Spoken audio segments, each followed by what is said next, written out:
नमस्कार, current news में आपका स्वागत है। मैं हूं आतिफा काजी।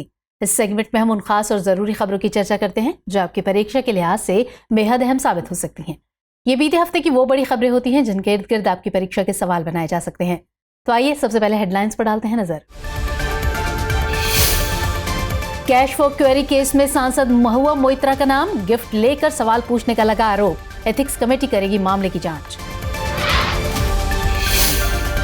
मैनुअल स्कैवेंजिंग पर सुप्रीम कोर्ट का सख्त फरमान, जल्द खत्म हो हाथ से मैला ढोने की प्रथा, सरकार को दिए निर्देश। वैज्ञानिकों ने बनाया genome editing software, danger analysis दिया गया नाम, क्रिस्पर Cas9 की चुनौतियों को करेगा कम।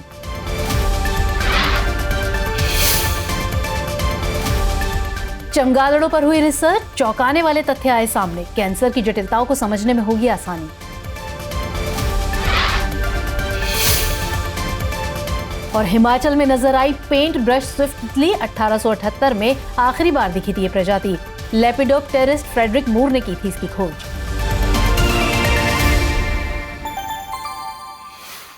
तो चलिए अब खबरों पर विस्तार से डालते हैं नजर। हाल ही में तृणमूल कांग्रेस सांसद महुआ मोइत्रा पर गिफ्ट लेकर संसद में प्रश्न उठाने का आरोप लगा है।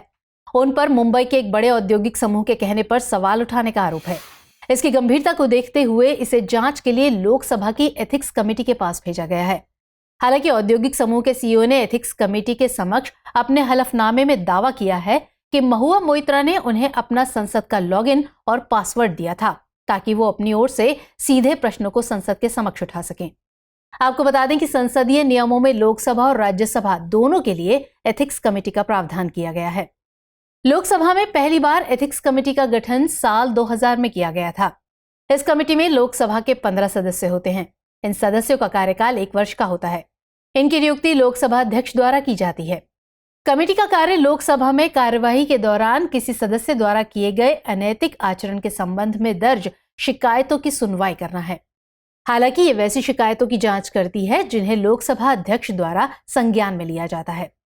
वहीं राज्यसभा के लिए आचार कमेटी का गठन साल 1997 में किया गया था। इसमें राज्यसभा के सभापति द्वारा नामांकित 10 सदस्य होते हैं। लोकसभा की कमेटी के विपरीत राज्यसभा के मामले में सदस्यों का कार्यकाल 1 वर्ष से ज्यादा होता है। हालांकि दोनों ही कमेटियों का कार्य अपने अपने दायरे में आने वाले सदस्यों के लिए आचार संहिता का निर्माण करना है, साथ ही उसमें समय समय पर संशोधन करना भी है। हाल ही में सुप्रीम कोर्ट ने मैनुअल स्कैवेंजिंग को लेकर एक गंभीर टिप्पणी की है। इस अमानवीय कार्य के संबंध में कोर्ट ने कहा है कि अगर समाज का एक बड़ा वर्ग आजीविका के लिए सीवरों में उतरने को मजबूर है और इसके गैर कानूनी घोषित होने के 1 दशक बाद भी सीवर में फंसकर लोग मरने को मजबूर हैं, तो नागरिकों के बीच भाईचारा, समानता और सम्मान के दावे महज एक भ्रम बने रहेंगे। आगे कोर्ट ने इस कार्य को पूरी तरह खत्म करने के लिए मैनुअल स्कैवेंजर्स के रूप में रोजगार पर प्रतिबंध और उनके पुनर्वास अधिनियम 2013 के माध्यम से केंद्र और राज्य सरकारों को उत्तरदायी बताया। आपको बता दें कि अगर सीवरों और सेप्टिक टैंक की सफाई का कार्य किसी व्यक्ति के माध्यम से करवाया जाता है तो उसे मैनुअल स्कैवेंजिंग कहा जाता है। इस काम को करते हुए आए दिन कई लोगों की जान चली जाती है, साथ ही कई लोग अपंग भी हो जाते हैं। हालांकि मैनुअल स्कैवेंजिंग पर मैनुअल स्कैवेंजर्स का रोजगार और शुष्क शौचालय का निर्माण निषेध अधिनियम 1993 के तहत प्रतिबंध है, लेकिन मैनुअल स्कैवेंजर्स के रूप में रोजगार का निषेध और उनका पुनर्वास अधिनियम 2013 के माध्यम से मैनुअल स्कैवेंजिंग को कुछ ऐसे मामलों में एहतियाती उपायों के साथ सफाई की अनुमति है जहां मशीनों को तैनात करना संभव नहीं है। गौरतलब है कि सरकार मैनुअल स्कैवेंजिंग को समाप्त करने के लिए कई तरह के कार्यक्रम चला रही है। इसमें मशीनीकरण को बढ़ावा देने के लिए नमस्ते यानी national action for mechanised sanitation ecosystem नामक एक योजना भी चलाई गई है। इस योजना का मकसद सीवर और सेप्टिक टैंक श्रमिकों को स्वास्थ्य बीमा के अलावा प्रशिक्षण और सुरक्षा गियर प्रदान करना है। साथ ही मैनुअल स्कैवेंजिंग को समाप्त कर ऐसे कामों को करने में तकनीकी क्षमता को विकसित करना है। हाल ही में शोधकर्ताओं की एक टीम ने DANGER डेंजर एनालिसिस नामक एक जीनोम एडिटिंग सॉफ्टवेयर टूल विकसित किया है। यह सॉफ्टवेयर ट्रांसक्रिप्टोम के साथ सभी जीवों में जीनोम एडिटिंग के सुरक्षित डिजाइन के लिए एक रास्ता प्रदान करता है। गौरतलब है कि लगभग 1 दशक से शोधकर्ता जीनोम एडिटिंग के लिए क्रिस्पर तकनीक का उपयोग कर रहे हैं। क्रिस्पर Cas9 एक प्रसिद्ध जीन एडिटिंग तकनीक है। यह अन्य उपलब्ध तकनीकों की तुलना में अधिक सटीक, तेज और कम खर्चीली है।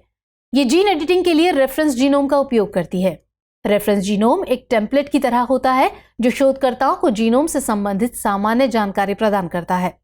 हालांकि कभी कभी किसी जीनोम का अप्रत्याशित अनुक्रम एडिट हो सकता है, इसलिए शोधकर्ताओं को तथ्यात्मक जीनोमिक अनुक्रमों का निरीक्षण करने और संभावित ऑफ टारगेट प्रभावों को सीमित करने का एक तरीका चाहिए था। डेंजर एनालिसिस सॉफ्टवेयर क्रिस्पर की इन्हीं चुनौतियों का समाधान प्रस्तुत करता है। इसमें चिकित्सा, कृषि और जैविक अनुसंधान में अनुप्रयोगों की बहुत संभावना है। डेंजर एनालिसिस सॉफ्टवेयर फेनोटाइपिक प्रभावों और रेफरेंस जीनोम पर निर्भरता जैसी चुनौतियों को कम करता है। ये सॉफ्टवेयर पाइपलाइन आरएनए अनुक्रमण डेटा का उपयोग करके जीनोमिक ऑन और ऑफ टारगेट साइटों की पहचान करता है। डेंजर एनालिसिस एक ओपन सोर्स सॉफ्टवेयर है, इसलिए इस पाइपलाइन के एल्गोरिदम को क्रिस्पर-Cas9 प्रणाली से परे विभिन्न जीनोम एडिटिंग प्रणालियों के एनालिसिस के लिए पुनः उपयोग किया जा सकता है। शोधकर्ताओं का मानना है कि डेंजर विश्लेषण पाइपलाइन जीनोम एडिटिंग का उपयोग करके जीनोमिक अध्ययन और औद्योगिक अनुप्रयोगों के दायरे का विस्तार करेगी। गौरतलब है कि जीनोम एडिटिंग या जीन एडिटिंग उन तकनीकों को संदर्भित करती है जो शोधकर्ताओं को किसी जीव के जीनोमिक डीएनए को बदलने की अनुमति देती हैं। इन प्रौद्योगिकियों के जरिए से जीनोम में किसी विशिष्ट आनुवंशिक सामग्री को जोड़, हटा या बदला जा सकता है। हाल ही में एक रिसर्च से खुलासा हुआ है कि चमगादड़ जीनोम, प्रतिरक्षा और कैंसर के बारे में कई महत्वपूर्ण जानकारी प्रदान करते हैं। असल में वैज्ञानिक BAT1 के नाम से वैश्विक जीनोम कंसोर्टियम परियोजना पर काम कर रहे हैं। इसका मकसद चमगादड़ों के जीनोम को अनुक्रमित करना है। इस परियोजना के दौरान उन्होंने लगभग 1400 से ज्यादा चमगादड़ों की प्रजातियों के जीनोम को अनुक्रमित किया है। इस जीनोम अनुक्रमण को विशेष रूप से मेटागेनोमिक अनुक्रमण के आधार पर किया गया। उनकी जांच का मुख्य आधार चमगादड़ों द्वारा ले जाने वाला वायरस रहा है, जिसे बैट विरोम के रूप में भी जाना जाता है। गौरतलब है कि मेटागेनोमिक अनुक्रमण वायरस की विविधता की जानकारी देने में सक्षम है। जांच में वैज्ञानिकों को चमगादड़ों के बारे में कई बातें पता चली हैं, जैसे चमगादड़ सभी प्रकार के वायरसों को आश्रय दे सकते हैं। इस संबंध में एक दिलचस्प बात है कि इस दौरान वो खुद वायरस से संक्रमित नहीं होते हैं। साथ ही ये भी पता चला कि उनका जीन मनुष्य के मुकाबले काफी छोटा होता है। इसके अलावा उनके जीवन काल के लंबा होने में उनके जीन की अहम भूमिका है। वो कैंसर सहित विभिन्न प्रकार की बीमारियों से भी सुरक्षित रहते हैं। इस संबंध में वैज्ञानिकों का मानना है कि इस शोध के माध्यम से कैंसर सहित कई बीमारियों को समझने में मदद मिल सकती है। आपको बता दें कि चमगादड़ों में इकोलोकेशन की अद्वितीय क्षमता पाई जाती है। अपनी इस क्षमता का उपयोग वो वस्तुओं को नेविगेट करने और ढूंढने के लिए करते हैं। साथ ही इसके कारण उनकी प्रकाश पर निर्भरता खत्म हो जाती है। आंकड़ों के लिहाज से चमगादड़ सभी स्तनधारियों का 20% हैं। दुनिया भर में चमगादड़ों की 1400 से ज्यादा प्रजातियां पाई जाती हैं। इनमें से भौरा चमगादड़ का वजन महज 2 ग्राम ही होता है। साथ ही चमगादड़ पारिस्थितिक संतुलन बनाए रखने में भी महत्वपूर्ण भूमिका निभाते हैं। IMD यानी भारतीय मौसम विज्ञान विभाग के अनुसार अरब सागर में उठने वाला चक्रवात तेज अत्यंत भीषण तूफान में बदल गया है। इसके अगले कुछ दिनों में 150 किलोमीटर प्रति घंटे की रफ्तार के साथ यमन तट को पार करने की संभावना है। इस वजह से केरल में अलग अलग स्थानों पर भारी वर्षा होने की संभावना है। इस स्थिति को देखते हुए कोल्लम से पलक्कड़ तक 8 जिलों के लिए येलो अलर्ट जारी किया गया है। आपको बता दें कि तेज चक्रवात उष्णकटिबंधीय चक्रवात का ही एक प्रकार है। इस चक्रवात का नामकरण भारत द्वारा किया गया है। यह चक्रवात कम दबाव वाले क्षेत्र के चारों ओर तेजी से अंदर की ओर आने वाला वायु परिसंचरण है। इस चक्रवात से अरब सागर क्षेत्र में सोकोट्रा अलगैदा यानी यमन और ओमान का सलाला शहर प्रभावित हो सकता है। गौरतलब है कि IMD के द्वारा मौसम की गंभीरता को बताने के लिए 4 प्रकार के रंगों यानी ग्रीन, येलो, ऑरेंज और रेड का प्रयोग किया जाता है। इसका उद्देश्य लोगों को मौसम के खतरनाक होने से पहले सचेत करना है। ऐसा चक्रवात से होने वाली क्षति को कम करने के लिए किया जाता है।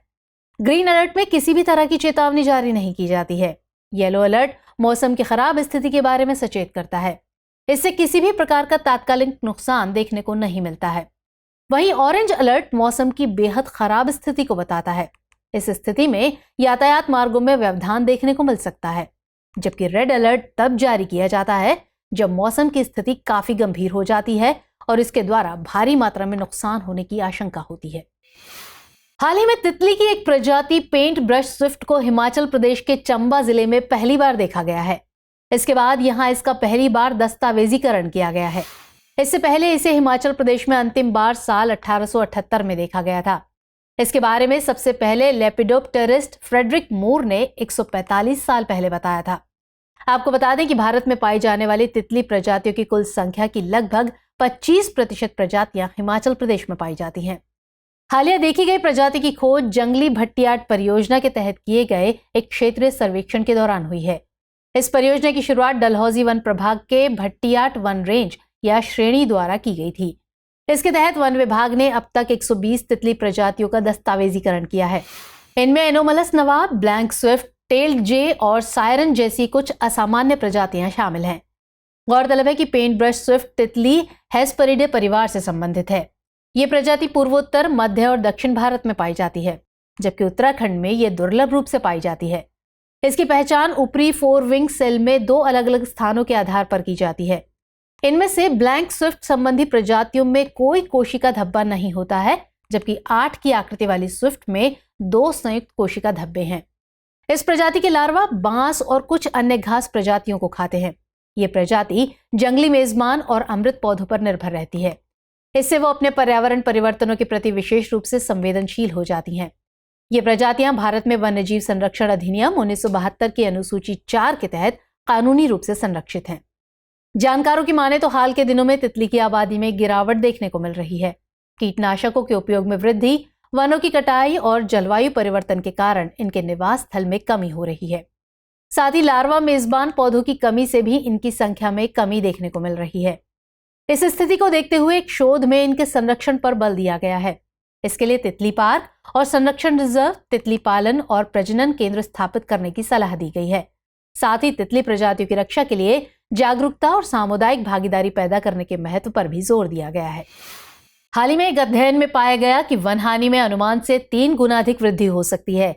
ऐसा दक्षिण पूर्व एशिया में रबर उत्पादन के कारण हो सकता है। शोधकर्ताओं के अनुसार रबर की बढ़ती वैश्विक मांग के कारण प्राकृतिक वनों पर दबाव बढ़ता जा रहा है। ऐसा विशेष रूप से दक्षिण पूर्व एशिया में हो रहा है, जो वैश्विक रबर उत्पादन में 90% का योगदान देता है।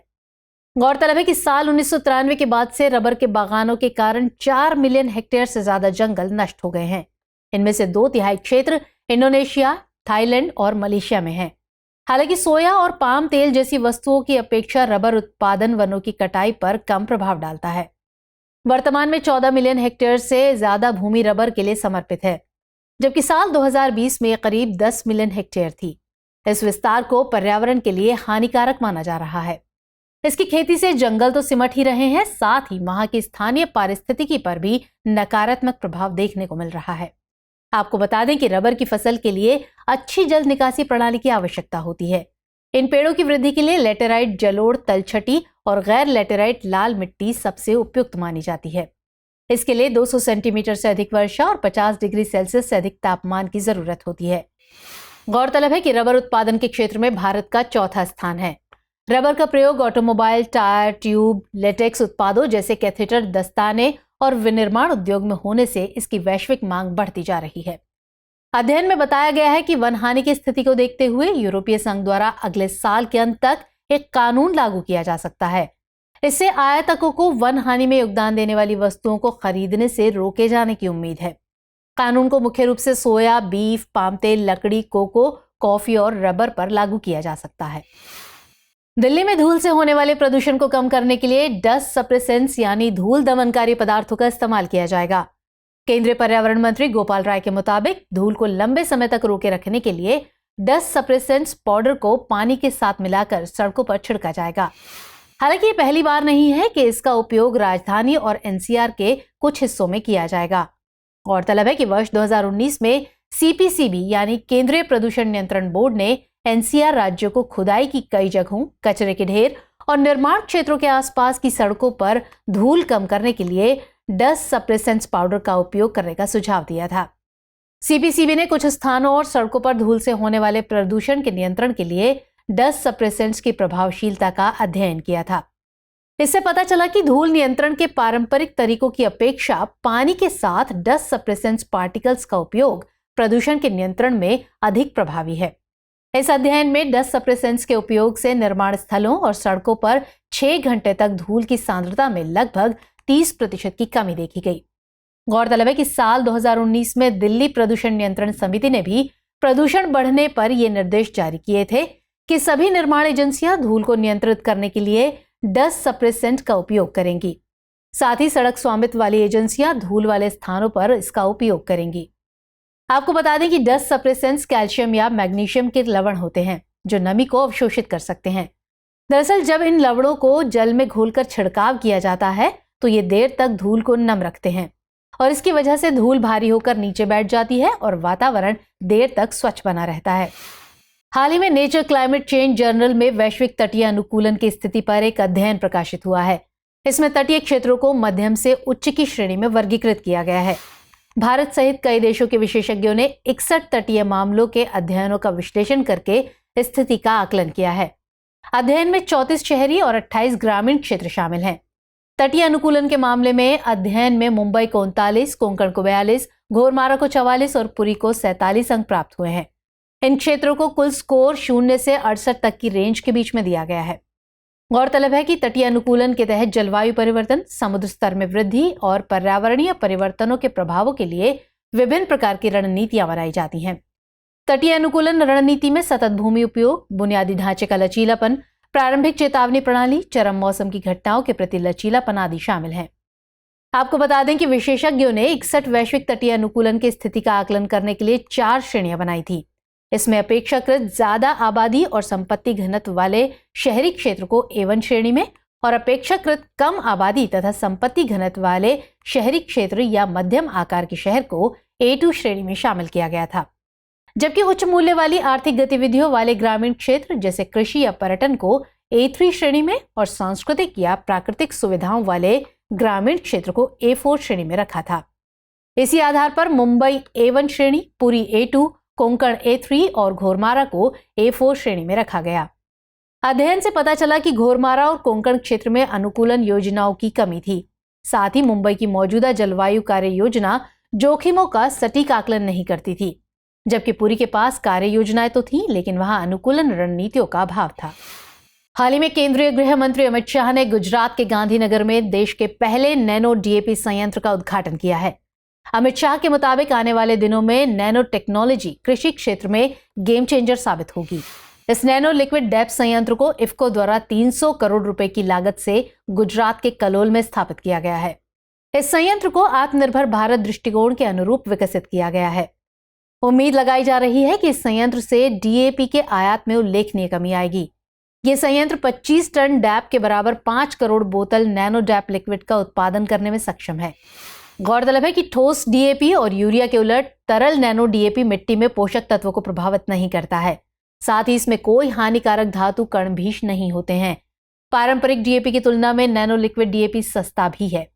आपको बता दें कि नैनो यूरिया के बाद नैनो DAP दूसरा नैनो स्टेबल उत्पाद है। वहीं यूरिया के बाद DAP भारत में दूसरा सबसे अधिक इस्तेमाल किया जाने वाला उर्वरक भी है। इसकी अनुमानित वार्षिक खपत लगभग 10 से 12.5 मिलियन टन है, जबकि इसका स्थानीय उत्पादन लगभग 4 से 5 मिलियन टन है और शेष आवश्यक मात्रा का आयात किया जाता है। डैप डाई अमोनियम फॉस्फेट का संक्षिप्त रूप है। इफ्को ने नैनो यूरिया और नैनो डैप के लिए 20 साल का पेटेंट प्राप्त किया है, जिससे उन्हें इन उत्पादों के वैश्विक उपयोग के लिए 20% रॉयल्टी प्राप्त करने का अधिकार मिल गया है। महत्वपूर्ण विकास चरणों की फसलों में नैनो डैप लगाने से फसलों की पोषक तत्वों की उपलब्धता में वृद्धि होगी। इसके अलावा इसके प्रयोग से पत्तियों में क्लोरोफिल, प्रकाश संश्लेषण दर, जड़ बायोमास और शाखाओं की संख्या में वृद्धि होती है। साथ ही डैप जैसे भारी फॉस्फेटिक उर्वरकों की तुलना में नैनो डैप की कम मात्रा में आवश्यकता होती है, जिससे इसकी कम मात्रा में जरूरत होती है। हाल ही में social media platform local circles ने डेंगू और अन्य वेक्टर जनित बीमारियों पर एक सर्वेक्षण किया है। यह सर्वेक्षण भारत के 327 जिलों में आयोजित किया गया था। इसमें 47% उत्तरदाता टियर 1 शहरों से, 34% टियर 2 से, 19% उत्तरदाता टियर 3, टियर 4 और ग्रामीण जिलों से थे। सर्वेक्षण के अनुसार डेंगू और अन्य वेक्टर जनित बीमारियों ने पिछले 3 वर्षों में 4 भारतीय परिवारों में से एक परिवार के 1 या अधिक सदस्यों को पीड़ित किया है। सर्वेक्षण में पाया गया कि 28% उत्तरदाताओं के परिवार में कोई न कोई व्यक्ति पिछले 3 वर्षों में मलेरिया और चिकनगुनिया सहित मच्छर जनित बीमारियों के कारण बीमार पड़ गया था। इसके अलावा सर्वेक्षण में खुलासा किया गया है कि 20 से ज्यादा राज्यों में 1000 से 10,000 के बीच डेंगू के मामले दर्ज किए गए हैं और साल 2022 से 2000 के बीच 15 राज्यों में 1000 से कम मामले दर्ज किए गए हैं। National centre for vector borne disease control के अनुसार बीते 17 सितंबर तक डेंगू के 94,198 मामले सामने आ चुके हैं। हालांकि मच्छर जनित इतनी बीमारियों के बाद भी लोग मच्छर नियंत्रण के लिए उचित कदम नहीं उठा रहे हैं। सर्वेक्षण से पता चलता है कि सर्वेक्षण में शामिल मात्र 43% परिवार हर महीने मच्छर नियंत्रण पर 200 रुपए या उससे ज्यादा खर्च करते हैं। इनमें ज्यादातर लोग तरल विकर्षक या स्प्रे और बैटरी से चलने वाले रैकेट उपकरण पर निर्भर है। गौरतलब है कि भारत में मच्छर कई बीमारियों के वाहक हैं। डेंगू, मलेरिया, पीत ज्वर, चिकनगुनिया और जीका वायरस जैसे रोगों के प्रसार में मच्छर ही वेक्टर का कार्य करते हैं। इनमें से ज्यादातर रोगों का प्रसार विभिन्न प्रजातियों के मादा मच्छर के काटने से ही होता है। एनाफिलीज और एडीज मच्छर प्रजाति प्रमुख रोगवाहक प्रजातियां हैं। गौरतलब है कि जिसके माध्यम से किसी रोग के रोगाणुओं का प्रसार होता है उसे वेक्टर कहा जाता है। हालिया अध्ययन ने भारत में सर्वाइकल कैंसर की स्थिति पर प्रकाश डाला है। इसे the Lancet regional health south east Asia में प्रकाशित किया गया है। यह अध्ययन देश भर में जनसंख्या आधारित कैंसर रजिस्ट्रियों यानी PBCRs के आंकड़ों पर आधारित है। इसके अनुसार साल 2012 और 2015 के बीच सर्वाइकल कैंसर के लगभग 52% मामलों का निदान हुआ था। यह स्थिति पिछले सर्वेक्षण की तुलना में लगभग 6% के उल्लेखनीय सुधार को दर्शाती है। पिछले सर्वेक्षण में जीवित रहने की दर 46% दर्ज की गई थी। गौरतलब है कि इस अध्ययन को national centre for disease informatics and research और ICMR यानी Indian council of medical research के वैज्ञानिकों द्वारा किया गया है। इसमें भारत के विभिन्न शहरी क्षेत्रों में 11 PBCRs में निदान किए गए कुल 5,591 सर्वाइकल कैंसर के मामलों को शामिल किया गया था। जांच में पाया गया कि इन क्षेत्रों में जीवित रहने की दर में महत्वपूर्ण भिन्नताएं थी। अध्ययन के मुताबिक अहमदाबाद के शहरी PBCRs ने 61.5% के साथ उच्चतम जीवित रहने की दर प्रदर्शित की। इसके बाद तिरुवनंतपुरम में 58.8% और कोल्लम में 56.1% जीवित रहने की दर है। इसके विपरीत त्रिपुरा में जीवित रहने की दर सबसे कम यानी मात्र 1.6% दर्ज की गई है। भारत के पूर्वोत्तर अध्ययन ने इन असमानताओं में योगदान देने वाले कई कारकों को इंगित किया है। इनमें प्रभावी उपचार की उपलब्धता, नैदानिक देखभाल सुविधाओं से दूरी, यात्रा लागत और गरीबी शामिल है। ये निष्कर्ष भारत में सर्वाइकल कैंसर के रोगियों के सामने आने वाली बहुमुखी चुनौतियों को उजागर करते हैं। साथ ही अधिक सुलभ और न्याय संगत स्वास्थ्य देखभाल समाधानों की आवश्यकता को रेखांकित करते हैं। आपको बता दें कि PBCRs यानी जनसंख्या आधारित कैंसर रजिस्ट्रियों के तहत एक विशिष्ट भौगोलिक क्षेत्र की आबादी में होने वाले सभी नए कैंसर मामलों की जानकारी होती है। इस जानकारी को अस्पतालों, मृत्यु प्रमाण पत्र और प्रयोगशाला सेवाओं सहित कई अन्य स्रोतों से व्यवस्थित तरीके से एकत्रित किया जाता है। गौरतलब है कि सर्वाइकल कैंसर महिलाओं के गर्भाशय ग्रीवा में विकसित होता है। ये वैश्विक स्तर पर महिलाओं में चौथा सबसे आम कैंसर है, तो वहीं भारत में ये दूसरा सबसे आम प्रकार का कैंसर है। सर्वाइकल कैंसर के लगभग सभी मामले उच्च जोखिम वाले ह्यूमन पैपिलोमा वायरस यानी HPV के संक्रमण से जुड़े हैं।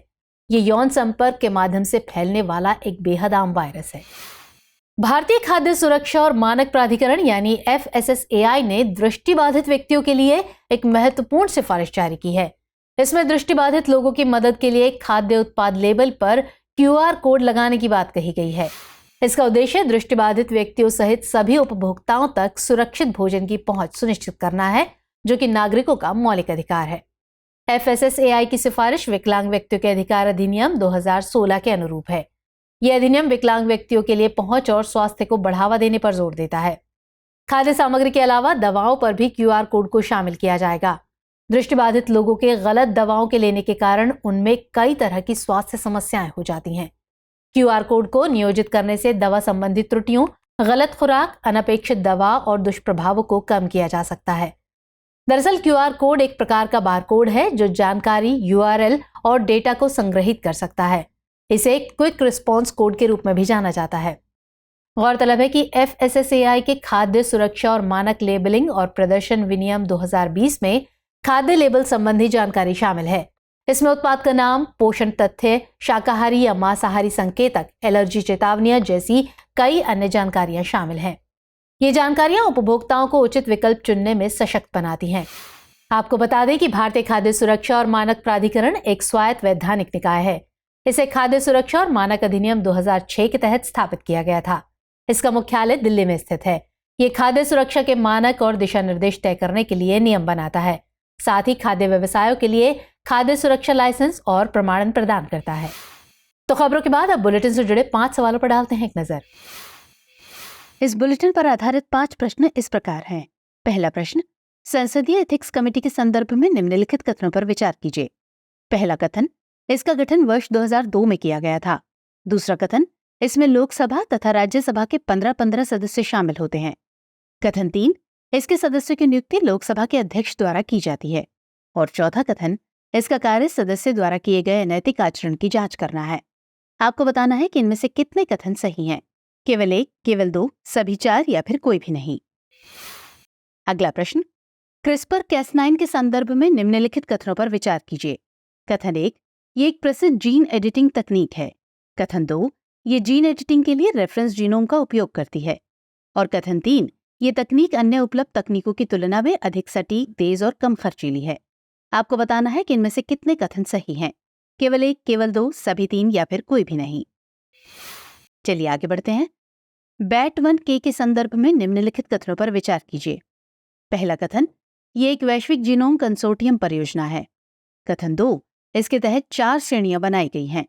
और कथन 3, इस कार्यक्रम के तहत चमगादड़ों के जीनोम को अनुक्रमित किया जाएगा। आपको बताना है कि इनमें से कितने कथन गलत हैं। ऑप्शन है A केवल 1, B केवल 2, C सभी 3 या फिर D कोई भी नहीं। चलिए अगला प्रश्न, भारतीय मौसम विज्ञान विभाग के संदर्भ में निम्नलिखित कथनों पर विचार कीजिए। पहला कथन, इसके द्वारा मौसम की गंभीरता को बताने के लिए 5 प्रकार के रंगों का प्रयोग किया जाता है। कथन 2, येलो अलर्ट के तहत मौसम की खराब स्थिति के बारे में सचेत किया जाता है। कथन 3, ग्रीन अलर्ट में खुशनुमा मौसम को दर्शाया जाता है। और कथन 4, रेड अलर्ट के तहत मौसम की बेहद गंभीर स्थिति को दर्शाया जाता है। इनमें से कितने कथन सही हैं? A केवल 1, B केवल 2, C सभी 4 या फिर D कोई भी नहीं। 5वां और अंतिम प्रश्न, पेंट ब्रश स्विफ्ट के संदर्भ में निम्नलिखित कथनों पर विचार कीजिए। कथन 1, ये चमगादड़ की एक प्रजाति है। कथन 2, इसे हिमाचल प्रदेश के चंबा जिले में पहली बार देखा गया है। और कथन 3, लेपिडोप्टेरिस फ्रेडरिक मूर द्वारा इसकी खोज की गई थी। आपको बताना है कि इनमें से कितने कथन गलत हैं। ऑप्शन है A केवल 1, B केवल 2, सभी 3 या फिर D कोई भी नहीं। तो सवालों के जवाब कमेंट सेक्शन में जरूर दीजिएगा।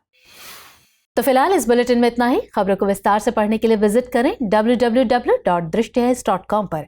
साथ ही दृष्टि आईएएस के हिंदी, अंग्रेजी यूट्यूब चैनल और दृष्टि PCS यूट्यूब चैनल को लाइक, शेयर और सब्सक्राइब करना ना भूलें। लेकिन चलते चलते डालते हैं कुछ छोटी मगर जरूरी खबरों पर नजर। भारतीय सेना पाकिस्तान और चीन के साथ अपनी सीमाओं पर आर्टिफिशियल इंटेलिजेंस आधारित निगरानी प्रणाली तैनात कर रही है। सेना के अधिकारियों ने बताया है कि सेना ने 140 AI आधारित निगरानी प्रणाली तैनात की हैं। इसमें उच्च रेजोल्यूशन कैमरे, सेंसर, मानव रहित हवाई वाहन फीड और रडार फीड शामिल हैं। दरअसल सीमाओं पर गश्त करने के लिए AI संचालित ड्रोन और रोबोट का उपयोग करने से कवरेज में वृद्धि होती है और खतरनाक स्थितियों में मानवीय हस्तक्षेप की आवश्यकता कम हो जाती है। इसके अलावा आतंकवाद विरोधी अभियानों में खुफिया जानकारी जुटाने के लिए AI आधारित वास्तविक समय निगरानी सॉफ्टवेयर भी तैनात किया गया है। सेना ने अपने पहले बैच के रंगरूटों को प्रशिक्षित करने के लिए हाईटेक सैन्य सिमुलेटर प्रौद्योगिकियों का लाभ उठाना भी शुरू कर दिया है। हाल ही में भारतीय और मलेशियाई सेना के बीच संयुक्त द्विपक्षीय प्रशिक्षण अभ्यास एक्सरसाइज हरिमाऊ शक्ति 2023 शुरू हुआ है। इसका आयोजन भारत के उमरोई छावनी में हो रहा है और ये 5 नवंबर 2023 तक चलेगा। इसमें दोनों पक्षों के लगभग 120 जवान शिरकत कर रहे हैं। इसका उद्देश्य उप पारंपरिक परिदृश्य में मल्टी डोमेन ऑपरेशन के संचालन के लिए सैन्य क्षमता को बढ़ाना है। इस अभ्यास में मलेशियाई सेना की 5वीं रॉयल बटालियन शामिल है, जबकि भारतीय दल का प्रतिनिधित्व राजपूत रेजिमेंट की एक बटालियन कर रही है। गौरतलब है कि इस अभ्यास का पिछला संस्करण नवंबर 2022 में मलेशिया के पुलाई में आयोजित किया गया था। हाल ही में श्रीलंकाई विदेश मंत्रालय ने घोषणा की है कि भारतीयों को एक पायलट कार्यक्रम के तहत श्रीलंका का मुफ्त वीजा प्रदान किया जाएगा। भारत के अलावा रूस, चीन, थाईलैंड, मलेशिया, इंडोनेशिया और जापान के नागरिकों को भी श्रीलंका का मुफ्त वीजा प्रदान किया जाएगा। ये योजना 31 मार्च 2024 तक के लिए लागू की गई है। इसका उद्देश्य देश के नवोदित पर्यटन उद्योग को पुनर्जीवित करना है। श्रीलंकाई सरकार ने 2026 तक 5 मिलियन आगमन का लक्ष्य उत्पन्न करने के लिए कदम उठाया है। गौरतलब है कि भारत पारंपरिक रूप से श्रीलंका का शीर्ष इनबाउंड पर्यटन बाजार रहा है। श्रीलंका पर्यटन विकास प्राधिकरण के नवीनतम आंकड़ों के अनुसार इस वर्ष अब तक 2,310,000 आगमन के साथ भारत पर्यटकों का सबसे बड़ा स्रोत है। भारत के बाद 1,32,300 आगमन के साथ रूस श्रीलंका का दूसरा सबसे बड़ा पर्यटक स्रोत है। आपको बता दें कि टूरिज्म श्रीलंका की अर्थव्यवस्था का प्रमुख स्रोत है। चीन के हांगझू में चल रहे एशियाई पैरा खेलों में भारत ने अब तक 16 स्वर्ण, 21 रजत और 33 कांस्य सहित 70 पदक हासिल कर लिए हैं। इस प्रतियोगिता में सुमित अंतिल ने पुरुषों की F64 भाला फेंक स्पर्धा में 73.29 मीटर के रिकॉर्ड के साथ स्वर्ण पदक जीतने से उल्लेखनीय विश्व रिकॉर्ड बनाया है। गौरतलब है कि इस प्रतियोगिता में भारत ने 303 एथलीटों का एक दल भेजा है जो एशियाई पैरा खेलों में 17 स्पर्धाओं में भाग ले रहे हैं। आपको बता दें कि स्मार्ट ट्रिपलेट्स के रूप में मशहूर 3 स्पोर्टी रोबोट हांगझू 2022 एशियाई खेलों का शुभंकर है। ये शुभंकर पैरा एशियाई गेम की मेजबानी करने वाले चीन के 3 शहरों में स्थित विश्व धरोहर स्थल को प्रदर्शित करता है। ICMR यानी भारतीय चिकित्सा अनुसंधान परिषद ने गैर संचारी रोगों के संदर्भ में एक विश्लेषण किया है। इसके मुताबिक भारत संभवतः 4 प्रमुख गैर संचारी रोगों से होने वाली असामयिक मौतों को कम करने के लिए WHO और संयुक्त राष्ट्र अनिवार्य सतत विकास लक्ष्य द्वारा निर्धारित लक्ष्य तक पहुंचने से चूक जाएगा। दरअसल WHO ने गैर संचारी रोगों से होने वाली असामयिक मृत्यु को कम करने के लिए साल 2025 तक 25% की कमी लाने का लक्ष्य रखा था। इन गैर संचारी रोगों में कैंसर, हृदय रोग, पुराने श्वसन रोग और मधुमेह को शामिल किया गया है। ICMR के अनुसार इन रोगों में समय से पहले मृत्यु दर में 13.9% की कमी आने का अनुमान है, जबकि WHO ने 2013 में जब वैश्विक NCD निगरानी ढांचा अपनाया था तब 25 तक 25 के लक्ष्य की रूपरेखा तैयार की गई थी। यानी साल 2025 तक असामयिक मृत्यु दर में 25% कमी लाने का लक्ष्य तय किया गया था। हाल ही में NCERT यानी राष्ट्रीय शैक्षिक अनुसंधान और प्रशिक्षण परिषद द्वारा गठित सामाजिक विज्ञान की कुछ स्तरीय समिति ने पाठ्य पुस्तकों में इंडिया नाम को भारत से बदलने की सिफारिश की है। इस समिति के अध्यक्ष CI आइसेक का कहना है कि छात्रों को एशियंट हिस्ट्री के स्थान पर क्लासिकल हिस्ट्री को शामिल करने की सिफारिश की है। उनका कहना है कि भारत एक सदियों पुराना नाम है। भारत नाम का उपयोग विष्णु पुराण जैसे प्राचीन ग्रंथों में मिलता है जो 7000 साल पुराना है। गौरतलब है कि हाल ही में आयोजित G20 बैठक के दौरान आयोजित रात्रि भोज के निमंत्रण पत्र में प्रेसिडेंट ऑफ इंडिया की बजाय प्रेसिडेंट ऑफ भारत लिखा गया था। तभी से इंडिया बनाम भारत की बहस चर्चा में है। हालांकि देश के दोनों ही नाम संवैधानिक हैं। संविधान के अनुच्छेद 1 के खंड 1 में पहले से ही कहा गया है कि इंडिया जो कि भारत है राज्य का एक संघ होगा। हाल ही में नेचर माइक्रोबायोलॉजी पत्रिका में एक अध्ययन प्रकाशित हुआ है। इसके अनुसार माइक्रो एल्गी ग्लोबल वार्मिंग से निपटने के लिए एक अनूठी रणनीति पर भरोसा करते प्रतीत होते हैं। दरअसल जलवायु परिवर्तन से समुद्र में पोषक तत्वों की उपलब्धता कम हो जाती है। इस समस्या से निपटने के लिए समुद्री सूक्ष्म शैवाल या यूकैरियोटिक फाइटोप्लैंक्टन रोडोप्सिन नामक प्रोटीन का उपयोग करते हैं। ये प्रकाश प्रतिक्रियाशील प्रोटीन है जो पारंपरिक क्लोरोफिल के स्थान पर सूर्य के प्रकाश की मदद से सूक्ष्म शैवाल को पनपने में मदद करती है। गौरतलब है कि ये प्रोटीन मानव नेत्र से संबंधित है जो कम रोशनी में दृष्टि के लिए जिम्मेदार है। अध्ययन के अनुसार माइक्रोबियल रोडोप्सिन समुद्र में प्रमुख प्रकाश संग्राहक होने का कार्य कर रहा है। हाल ही में सार्वजनिक क्षेत्र उद्यम महारत्न कंपनी REC लिमिटेड को आपदा प्रबंधन में प्रतिष्ठित गोल्डन पीकॉक अवार्ड से सम्मानित किया गया है। इसे असाधारण प्रदर्शन करने के लिए इंस्टीट्यूट ऑफ डायरेक्टर्स द्वारा प्रदान किया गया है। गौरतलब है कि आपदा प्रबंधन हेतु गोल्डन पीकॉक पुरस्कार प्रभावी जोखिम मूल्यांकन रणनीतियों को लागू करने के लिए REC की निरंतर प्रतिबद्धता को प्रदर्शित करता है। भारत में वर्ष 1991 के दौरान इंस्टीट्यूट ऑफ डायरेक्टर्स द्वारा गोल्डन पीकॉक पुरस्कार स्थापित किया गया था। भारत के पूर्व मुख्य न्यायाधीश MN वेंकटचलैया की अध्यक्षता वाली जूरी पैनल ने इस पुरस्कार के लिए REC लिमिटेड का चयन किया है। आपको बता दें कि REC लिमिटेड एक गैर बैंकिंग वित्तीय संस्था है जो पूरे भारत में विद्युत क्षेत्र के वित्त पोषण एवं विकास पर अपना ध्यान केंद्रित करती है। ये विद्युत मंत्रालय के प्रशासनिक नियंत्रण में कार्य करती है। इसका काम राज्य के बिजली बोर्डों, राज्य सरकारों, केंद्र और राज्य बिजली व्यवस्थाओं, स्वतंत्र बिजली उत्पादकों, ग्रामीण विद्युत सहकारी समितियों तथा निजी क्षेत्र से जनोपयोगी सेवा प्रदाताओं को वित्तीय सहायता प्रदान करना है। UNCCD यानी संयुक्त राष्ट्र कन्वेंशन टू कॉम्बैट डिजर्टिफिकेशन के आंकड़ों के अनुसार वर्ष 2015 से 2019 तक दुनिया ने हर साल कम से कम 100 मिलियन हेक्टेयर स्वस्थ और उत्पादक भूमि खो दी है। इसमें कहा गया है कि ये ग्रीनलैंड के आकार से 2 गुना है। आंकड़ों की माने तो पूर्वी और मध्य एशिया, लैटिन अमेरिका और कैरेबिया क्षेत्र में भूमि क्षरण की सबसे गंभीर स्थिति है। इससे उनके कुल भूमि क्षेत्र का कम से कम 20% हिस्सा प्रभावित हो चुका है। हाल ही में संयुक्त राष्ट्र विश्व पर्यटन संगठन द्वारा गुजरात के धोर्डो गांव को सर्वश्रेष्ठ पर्यटन गांव की सूची में शामिल किया गया है। आपको बता दें कि धोर्डो गांव गुजरात के कच्छ जिले में स्थित है। ये स्थान वार्षिक रण उत्सव की मेजबानी के लिए प्रसिद्ध है जो एक सांस्कृतिक उत्सव है। इसमें क्षेत्र की पारंपरिक कला, संगीत और शिल्प को प्रदर्शित किया जाता है। गौरतलब है कि संयुक्त राष्ट्र विश्व पर्यटन संगठन संयुक्त राष्ट्र की एक एजेंसी है।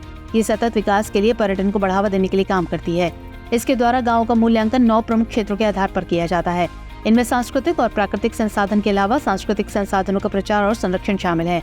साथ ही आर्थिक, सामाजिक और पर्यावरणीय स्थिरता तथा पर्यटन विकास को भी शामिल किया जाता है।